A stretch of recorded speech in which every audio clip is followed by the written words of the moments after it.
Welcome to Bollygirl. Everyone know कि आज Bollywood continuously fall down होता जा रहा है and it's became a hype situation today. हर कोई बॉयकॉट बॉलीवुड के नारे लगा रहा है, but nobody wants to understand कि what actual cause behind it, यानी कि ऐसी क्या चीज़ है जिसकी वजह से आज बॉलीवुड इतना स्ट्रगल कर रहा है।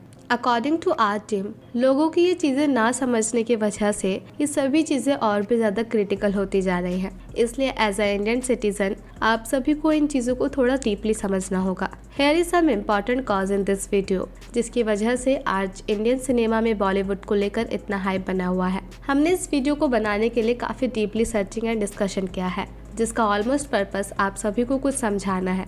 As always this is going to be an more interesting video, so आप सभी से रिक्वेस्ट है वीडियो को एंड तक ज़रूर देखें।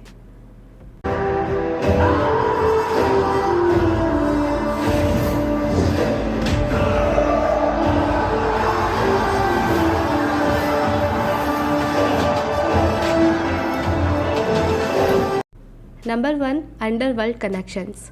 एज ह्यूमन बीइंग हम सभी को ये पता होना चाहिए कि हर एक इंसान अपने परसेप्शन के बेस पर ही जीता है and our perception is perpendicular connected to our past experience, जिसकी वजह से हम चीज़ों को मानते हैं। सो पॉइंट इज़ दैट कि पास्ट में बॉलीवुड की कई ऐसी चीज़ें थी जिसने लोगों पर बैड इफेक्ट डाले थे, और उनमें से एक सबसे बड़ा इफेक्टिव चीज़ था अंडरवर्ल्ड कनेक्शंस। लोगों ने इस चीज़ को उस समय एक्सपीरियंस किया था, जिसकी वजह से लोग आज बॉलीवुड को लेकर इतनी अलग अलग तरह की धारणाएं बना चुके हैं। This is the wide topic, but we will try to explain in brief and we hope कि आप इस चीज़ को ध्यान से समझेंगे।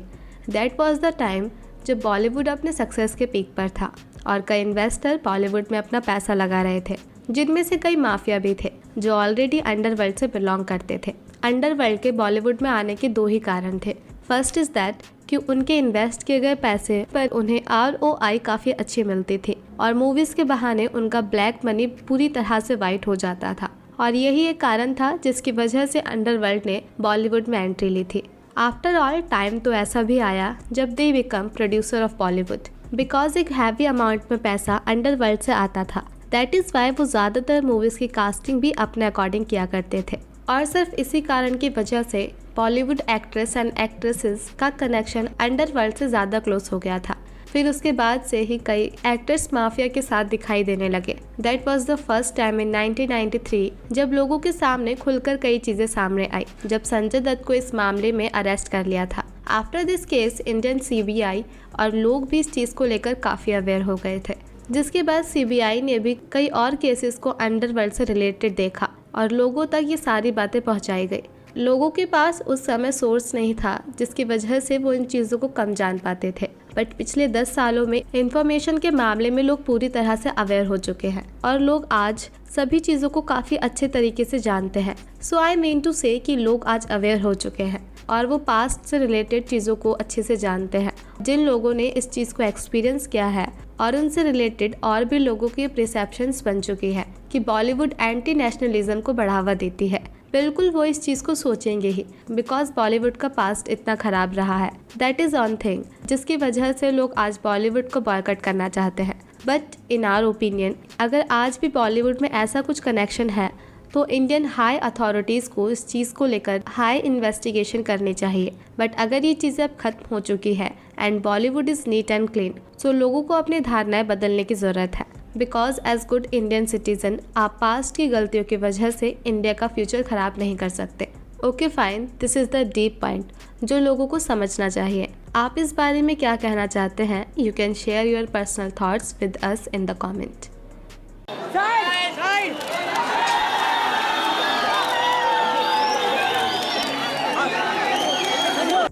Number 2, hyper nationalism.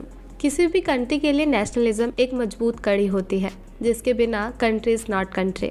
But I think everyone know कि किसी भी चीज़ का ओवर हो जाना इज स्टार्टिंग ऑफ प्रॉब्लम, जो कि सेम इस केस में हो रहा है। लोग आज हाइपर नेशनलिज्म हो चुके हैं, जो कि एक प्रॉब्लमैटिक चीज़ है।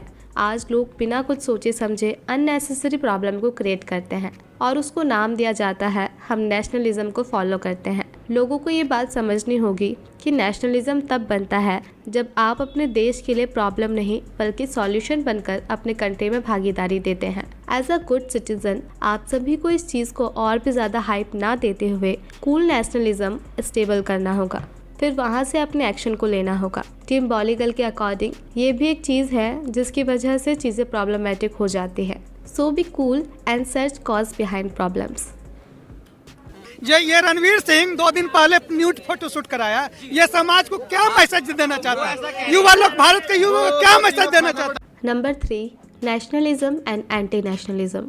ज़्यादातर लोगों ने आज इस चीज़ को हिंदू वर्सेस मुस्लिम बना दिया है।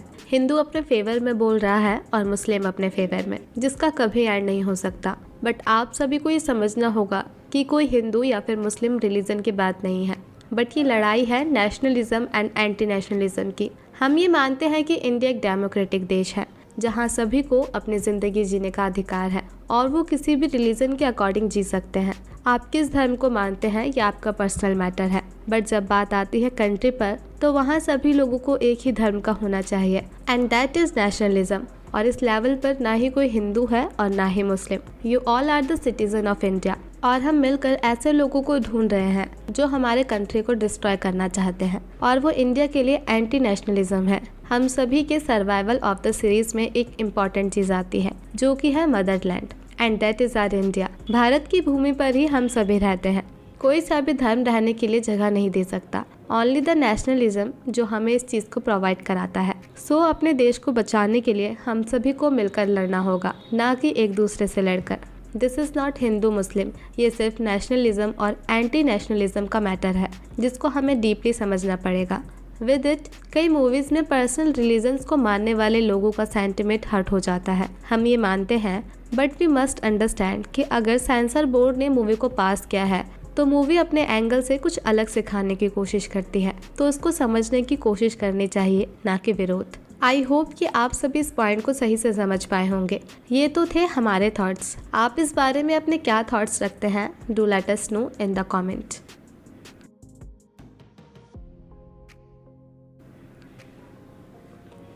Number 4, unhealthy statement of celebrity. अगर आप एक फिल्म मेकर हैं, so this is your responsibility कि आपकी बनाई गई मूवी या फिर आपकी किसी भी स्टेटमेंट से लोगों का सेंटिमेंट हर्ट नहीं होना चाहिए, बिकॉज यू मस्ट नो कि आप ऑडियंस के लिए काम कर रहे हैं। बीते कुछ दिनों में हमने ऐसा बहुत कुछ सुना और देखा भी है कि ऑडियंस किसी पार्टिकुलर एक्टर के स्टेटमेंट की वजह से अफेक्टेड है, और इसलिए ऑडियंस भी काफ़ी हद तक गुस्सा हो जाती है। बट एज गुड ऑडियंस आपको भी थोड़ा ये समझना चाहिए कि जब किसी एक्टर को हर एक तरह से क्रिटिसाइज किया जाता है तो उसके भी कई पर्सनल सेंटिमेंट हर्ट होते हैं, जिसकी वजह से एज समटाइम्स दे स्पोक मोर। हमें ये बात समझना चाहिए कि एक एक्टर भी इंसान है और वो भी हमारी तरह सेंटिमेंट्स रखता है। So overall there is need of coordination between public and makers. हम सभी को थोड़ा मैनेज करना चाहिए एंड उन्हें भी, तब जाकर ही ये सारी चीज़ें सही हो पाएंगी। हमारी टीम के अकॉर्डिंग ये भी एक कॉमन रीज़न है जिसकी वजह से लोग बॉलीवुड को बॉयकॉट करना चाहते हैं, जबकि ये चीज़ें दोनों के लिए अनसुटेबल हैं। आपको क्या लगता है? वी आर राइट और wrong? Do let us know in the comment.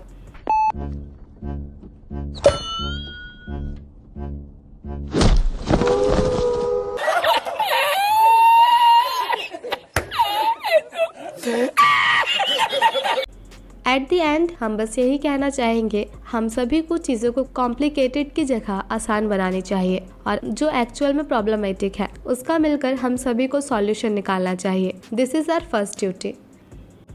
तो चलिए let's wrap on this video ख़त्म होने से पहले आप हमें बताएं कि आप हमारे बताए गए सभी चीज़ों से एग्री करते हैं या फिर नहीं। विद इट आप हमें अपने पर्सनल थॉट्स भी कमेंट में शेयर कर सकते हैं। अगर वीडियो पसंद आए तो वीडियो को लाइक और चैनल को सब्सक्राइब करना ना भूलें for which you want. Bye bye.